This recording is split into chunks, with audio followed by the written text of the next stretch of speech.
ದೇಹದ ತೂಕಕ್ಕೂ ಹೃದಯಾಘಾತಕ್ಕೂ ಸಂಬಂಧ ಇದೆಯಾ ಅಂದರೆ ಎಸ್.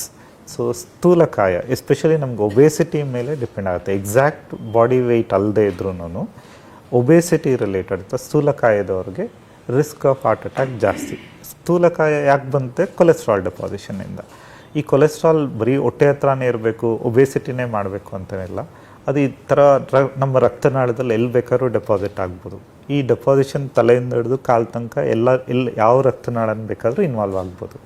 ಬ್ರೈನ್ ಇನ್ವಾಲ್ವ್ ಆದರೆ ಸ್ಟ್ರೋಕ್ ಆಗುತ್ತೆ, ಹಾರ್ಟ್ ಇನ್ವಾಲ್ವ್ ಆದರೆ ಹಾರ್ಟ್ ಅಟ್ಯಾಕ್ ಆಗುತ್ತೆ, ರೀನಲ್ ಡಿಸೀಸ್ ಆದರೆ ಹೈಪರ್ಟೆನ್ಷನ್ ಅಥವಾ ಕಿಡ್ನಿ ಫೇಲ್ಯೂರ್ ಬರ್ಬೋದು, ಕಾಲಲ್ಲಾದರೆ ಪೆರಿಫಲ್ ವ್ಯಾಸ್ಕ್ಯುಲರ್ ಡಿಸೀಸ್ ಅಂತೀವಿ, ಗ್ಯಾಂಗ್ರೀನ್ ಥರ ಕಾಯಿಲೆಗಳು ಬರಬಹುದು. ಸೊ ಹಂಗಾಗಿ ಸ್ಥೂಲಕಾಯಕ್ಕೆ ಡೆಫಿನೆಟ್ಲಿ ಸಂಬಂಧ ಇದೆ. ವೆಯ್ಟ್ಗೆ ಇದು ಟ್ರಿಕ್ಕಿ ಕ್ವಶನ್. ಸೊ ತುಂಬ ಓವರ್ ವೆಯ್ಟ್ ಇದ್ದರೆ ಆಬ್ವಿಯಸ್ಲಿ ಅವ್ರಿಗೂ ಸ್ಥೂಲಕಾಯದವ್ರ ಅಥವಾ ಒಬೇಸಿಟಿ ಇದ್ದೇ ಇರುತ್ತೆ. ತುಂಬ ಅಂಡರ್ ವೆಯ್ಟಲ್ಲೂ ಕೆಲವು ಸಲ ಹಾರ್ಟ್ ಅಟ್ಯಾಕ್ ಬರ್ಬೋದು. ಅಲ್ಲಿ ರೀಸನ್ಸ್ ಮೈಟ್ ಬಿ ಬ್ಲಡ್ ವೆಸಲ್ಲೇ ಸ್ವಲ್ಪ ಫ್ರೈಯಬಲ್ ಇರುತ್ತೆ, ಅರ್ಧೋಗೋ ಚಾನ್ಸಸ್ ಇರುತ್ತೆ. ಹಾಗಾಗಿ ಎಸ್, ಆ ಥರ ಅಂಡರ್ ವೆಯ್ಟ್ಸಲ್ಲೂ ಕೂಡ ಬರ್ಬೋದು. ಎಷ್ಟೊಂದು ಜನ ನೋಡೋದು ನಾರ್ಮಲ್ ಸಣ್ಣಕ್ಕಿದ್ದಾನೆ, ಏನೂ ಇಲ್ಲವೇ ಇಲ್ಲ, ಅವ್ನು ಬೋನಿ ಇದ್ದಾನೆ, ಸ್ಕಿನ್ ಇದ್ದಾನೆ ಅಂತ. ಬಟ್ ಅಂಥವರೆಲ್ಲ ಹಾರ್ಟ್ ಅಟ್ಯಾಕ್ ಬಂದಾಗ ಇದು ಒಂದು ರೀಸನ್. ಅವ್ರ ಬ್ಲಡ್ ವೆಸಲ್ಲೇ ಫ್ರೈಯಬಲ್ ಇರೋದ್ರಿಂದ they are prone for heart attack, not because of cholesterol deposition, because the vessel ನೇಚರೇ ಆಗಿರುತ್ತೆ.